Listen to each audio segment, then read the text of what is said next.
And then under differentiation, a couple of things to think about there. You can either differentiate your product or you can differentiate the person, right? So what I mean by that is whenever I'm trying to tell them differentiation, right, is about why you're different, differentiation, why you're different, why you're better than the competition. And so there's two ways to look at that.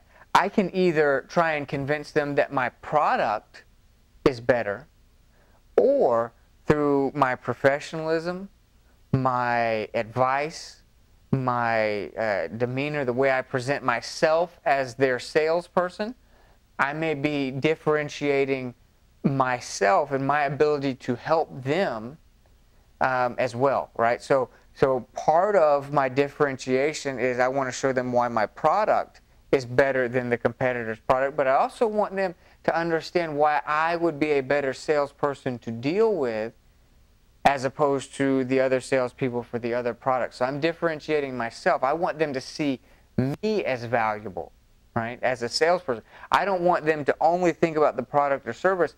I want them to see that there is value in dealing with me because of my wisdom, my experience, the help that I can give them, right? And so in the differentiation, I am not only showing them why my product is better than other products, I am getting them to see that there is value in dealing with me as a salesperson, right? And so I begin to differentiate the entire experience, that I am going to have a product that is superior, but at the same time, how we interact is going to be superior as well. I want them to see that I can help them so that when they're thinking about me, they're not just thinking about the product that I'm selling, they're also seeing, man, there's some value in going with him.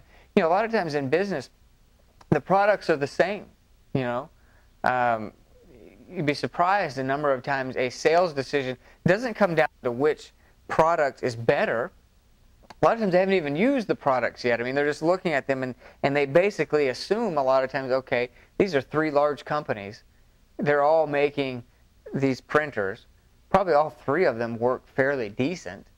Then, so who gets the business if they brought in three different companies? Most of the time, it's the person who they felt like the salesperson was most competent, the salesperson that they liked the most, the salesperson they connected with the most. So you want to keep in mind that you are trying to show the value of your product, but at the end of the day, they may just assume that these other products are going to be comparable. And they end up giving the sale to the person who they connect with best, right? So that's why you want to differentiate yourself a little bit as well without becoming arrogant and annoying, right? You know, you don't want to talk about yourself so much that you push people away, because that's a possibility as well. All right. Under return on investment, one of the things to keep in mind is that you're not just presenting numbers, right? Because return on investment is numbers, right? I mean, you're trying to show them how there is a return on investment. But what if I came to you and I said, I have a vacuum cleaner that if you vacuum your house with this, it's going to make you 20% on your bottom line. And I show you the numbers, and I show you, okay, this is your vacuum.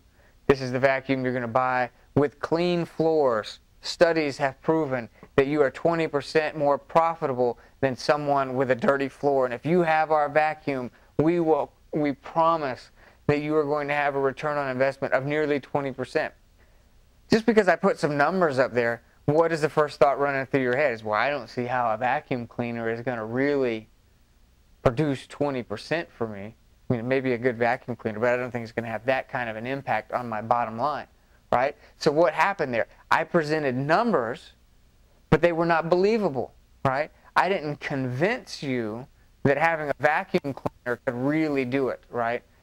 Probably because the vacuum cleaner couldn't, but I'm just trying to make the point that there is a difference between a nice presentation of numbers and causing them to believe that this is something that's actually going to happen, right? Sometimes, you know, people become very cynical, or they've heard all kinds of sales pitches, and so when somebody comes in and says, our product's going to put 10% on your bottom line, they're thinking, yeah, right, you know.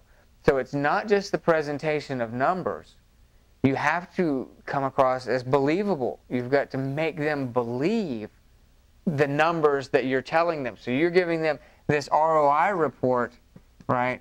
And you have to keep in mind that they're not just going to believe it because you said it. You want to spend some time helping them to see how that can really happen, that they really will have a return. Don't just take for granted that if you tell them they're going to have a return, that they're just going to believe you, because everybody tells them they're going to have a return, and not everybody is good on their promise, right? So it is a presentation of return, but you also got to keep in mind that you got to convince them, right? Okay, and then a couple other things. Keeping in mind that return on investment, that word investment means that they're putting money out with a hope of getting something back, which creates what? Risk. Because they're putting out money and they're hoping to get it back, right? The risk is that they don't get it back. So anytime that you are dealing with somebody about ROI and sales and that kind of stuff, understand you are asking them to take a risk, right?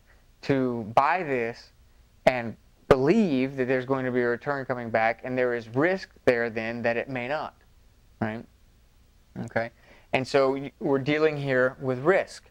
And if you are a really good salesperson and you are talking to them about new ideas and new things that they could do and new products that they hadn't even thought about that your company carries that could help them also, you may, in your mind, you're thinking, man, I'm helping them and all this kind of stuff. But from the executive's mind, he may be thinking, wow, that's a whole lot more risk than what I was intending, right? And so it's a really good idea, and you're putting out some good ideas, but understand that every change that you suggest is an added level of risk.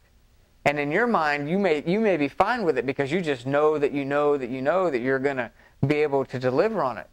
But they don't know it that well. And so understand that in this sales presentation, that even though you're giving them really great ideas, underlying all of that is increased level of risk, because the more money that they put out, the more changes they adopt, the more services of yours that they bring in, right?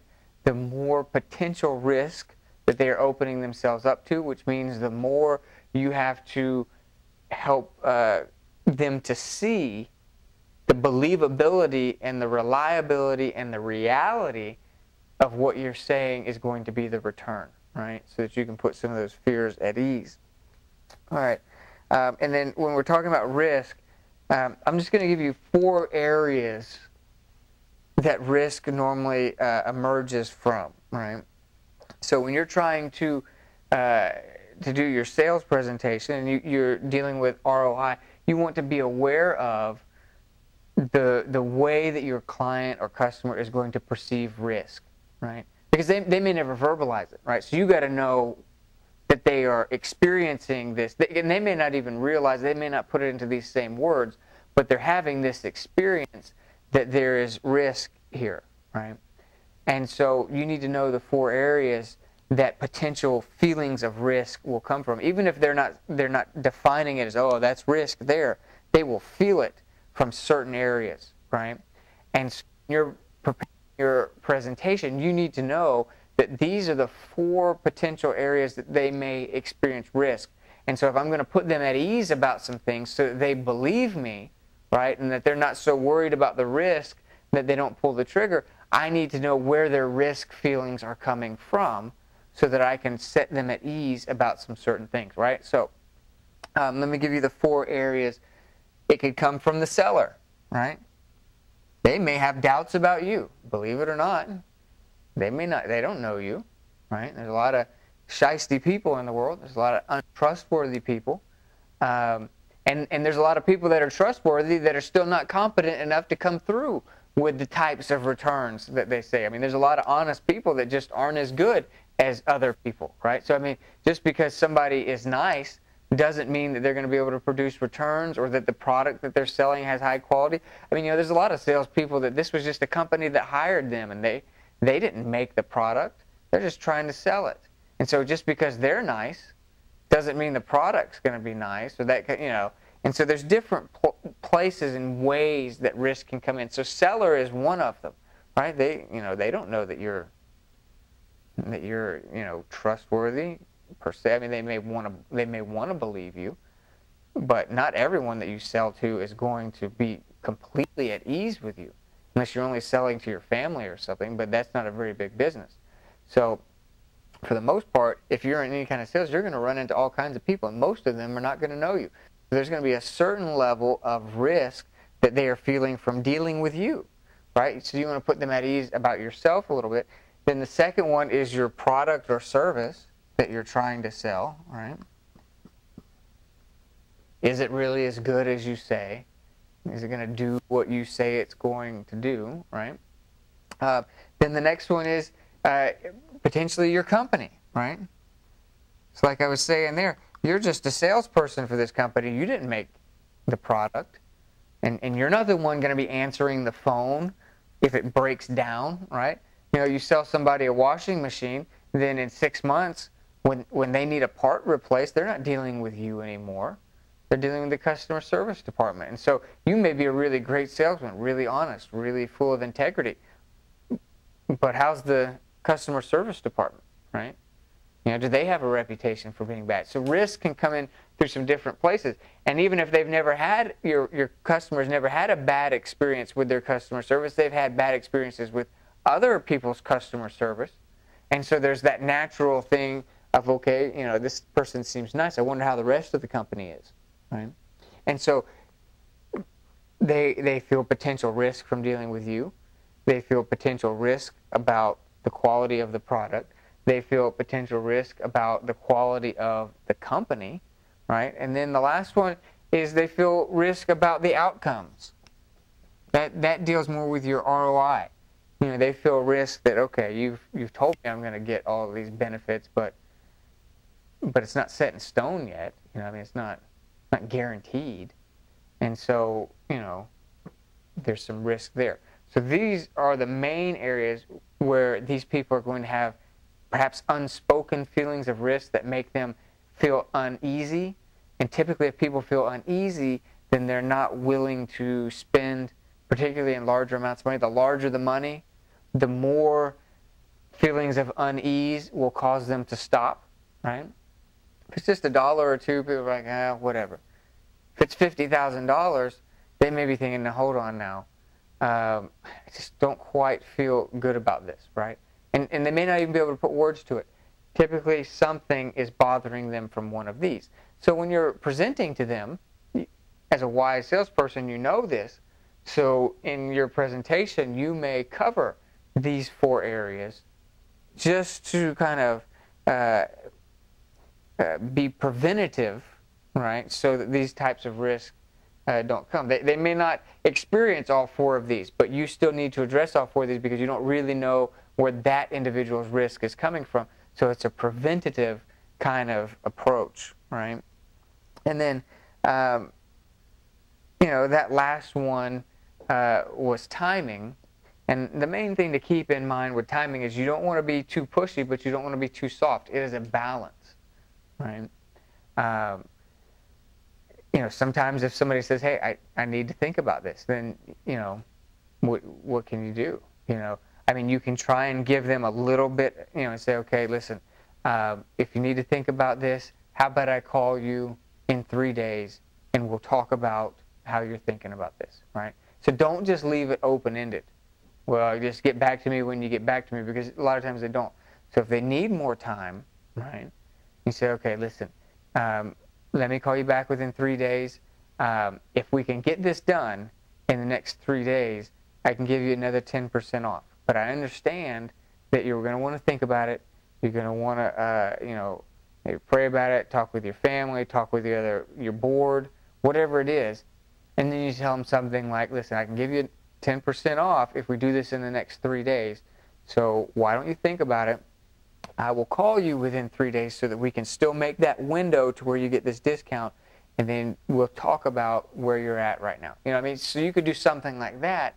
But the one thing you don't want, there's 2 things you don't want. You don't want to be so pushy that they cut you off, but you don't want to just, let them do whatever and then have no restraint or no incentive to bring them back in, right? Nothing established so that you don't want to. It's almost like when you're dating, and if only one person got the phone number, right? You give somebody your phone number, then if you really want to get a hold of them, you can't. You're at the mercy of will they call back or not, right?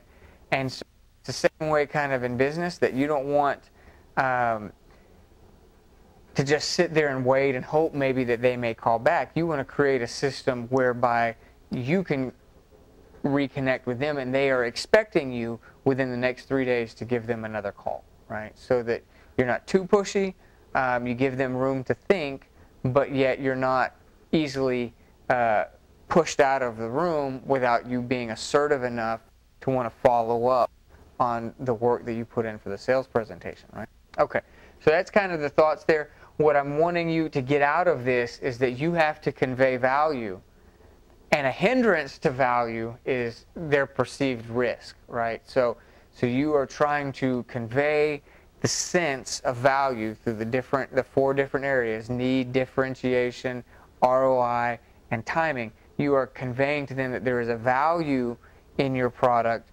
and you are aware of their perceived risks so that you can combat those, so that the risks don't overshadow the value you're trying to show them, right? Okay.